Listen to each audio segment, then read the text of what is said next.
Hello, Rudrama YouTube channel में आप सबों का स्वागत है, साथ में मेरा प्रणाम भी। तो आज श्री शिव पुराण के पंचम खंड के 25वां अध्याय का वर्णन सुनूंगी और सुनाऊंगी। तो वर्णन सुनने से पहले मैं अपने गुरु जी की स्तुति कर लेती हूँ। फिर से आगे की कथा सुनूंगी और सुनाऊंगी। गुरुर्ब्रह्मा गुरुर्विष्णु गुरुर्देव महेश्वरः गुरुर् साक्षात् परब्रह्म तस्मै श्री गुरवे नमः। आइए सुनते हैं 25वां अध्याय।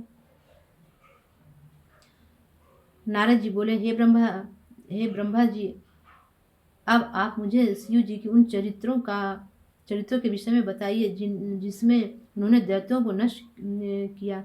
तब ब्रह्मा जी ने कहा, हे नारद, अब मैं तुम्हें शंखचूड़ के मारने का वृतांत बताता हूँ।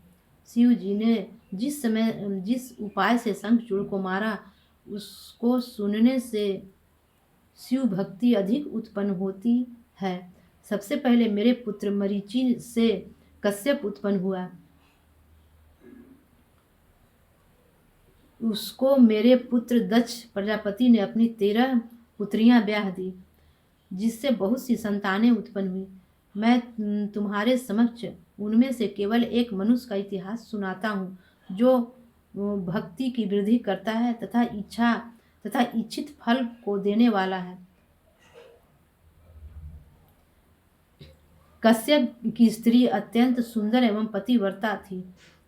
उसके 4 पुत्र उत्पन्न हुए, जो दैत्य तथा महाशक्तिशाली थे। उनमें से एक पुत्र विप्रचिति बहुत ही वीर एवं बलवान था।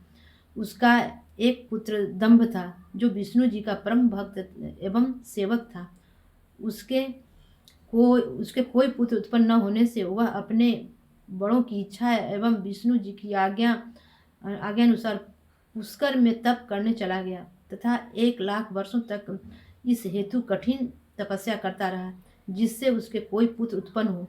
विष्णु जी ने उसकी ऐसी आराधना देखकर दर्शन दिया तथा प्रसन्न होकर यह कहा कि तू हमसे कोई वरदान मांग ले। तब उसने कहा, हे विष्णु जी, मैं ऐसा पुत्र चाहता हूँ जो महावीर हो और मेरे अधीन हो। वह सारे संसार पर विजय प्राप्त करे तथा बहुत बुद्धिमान हो। विष्णु जी यह प्रार्थना स्वीकार कर उसे वरदान देकर अंतर्धान हो गए। तब दंभासुर अपने घर लौट आया तथा उसने सब हाल अपनी पत्नी को कह सुनाया। पत्नी उसे सुनकर अत्यंत प्रसन्न हुई। उसने भिक्षुकों को बहुत दान दिया। थोड़े दिनों बाद वह गर्भवती हो गई।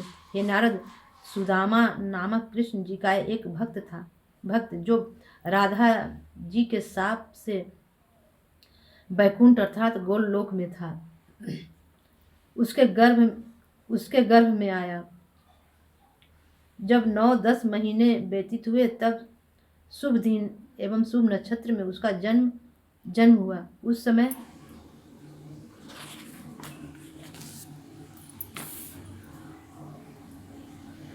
दंभासुर ने बड़ी धूमधाम से जात कर्म करके अपने भाई बंधुओं की को अनेक प्रकार से सेवा की और आनंद प्राप्त किया। उसने अपने लड़के का नाम शंखचूड़ रखा। शंखचूड़ के सर्वगुण संपन्न तथा सब विद्याओं में पारंगत था। वह अपने माता पिता का हर प्रकार से सुखी रखने लगा। तदुपरांत वह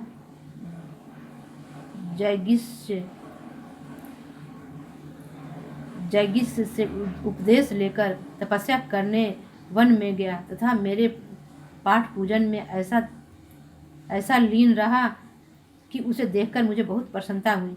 इसलिए मैं उसे वरदान देने को प्रकट हुआ। उस समय शंखचूड़ ने मुझसे यह वरदान मांगा कि मैं देवताओं से कभी पराजित न हूँ तथा तीनों लोकों में विजय प्राप्त कर महावीर हो रहूं। मैंने उसको मुंह मांगा वरदान देकर कृष्ण कवच प्रदान किया। फिर उसे यह आज्ञा दी कि तुम बद्रिकाश्रम में जाकर धर्मध्वज की पुत्री धर्मध्वज की पुत्री तुलसी से जो तप कर रही है, अपना विवाह करो। यह वरदान देकर मैं वहां से अंतर्धान हो गया। शंखचूड़ ने कृष्ण कवच को सिद्ध कर अपने कंठ पर बांध लिया तथा उस स्थान पर अर्थात बद्रिका आश्रम में जहाँ तुलसी तपस्या करती थी जा पहुंचा।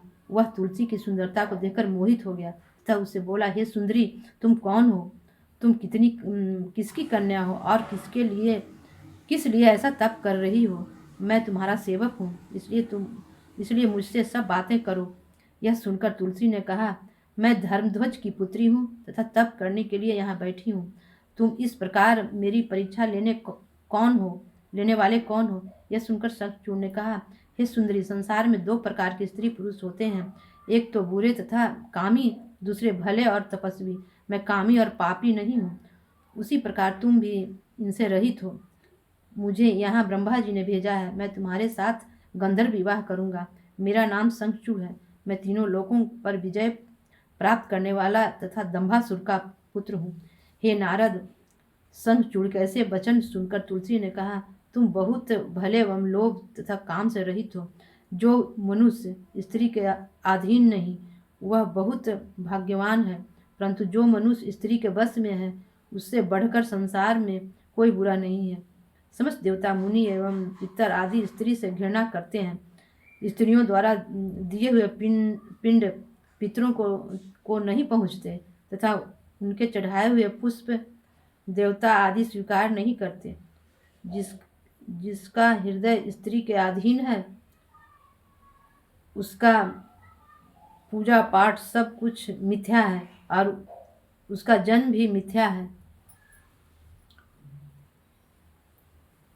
हे नारद, इस प्रकार उन दोनों में बातें हो रही थी कि मैं उस स्थान पर जा पहुंचा तथा शंखचूड़ से बोला, हे शंखचूड़, तुम दोनों इस प्रकार वार्तालाप क्यों करते हो? शीघ्र ही गंधर्व विवाह क्यों नहीं करते?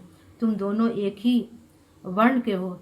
यह कहकर मैंने तुलसी को उसके कुल एवं जप तप का हाल कहकर शंखचूड़ से विवाह करने की आज्ञा दी तथा कहा कि शंखचूड़ विष्णु जी का परम भक्त है। इसके साथ विवाह करने से कृष्ण जी तुमको बहुत चाहेंगे तथा वैकुंठ प्रदान करेंगे। यह कहकर मैं वहां से चला आया तथा उन दोनों मेरी आज्ञा अनुसार प्रसन्नतापूर्वक गंधर्व विवाह कर लिया। फिर शंखचूड़ तुलसी को लेकर अपने घर जा पहुंचा। वहां पहुंचकर उसने अपने माता पिता को प्रणाम किया और सब समाचार कह सुनाया। वे दोनों भी आनंदित हुए।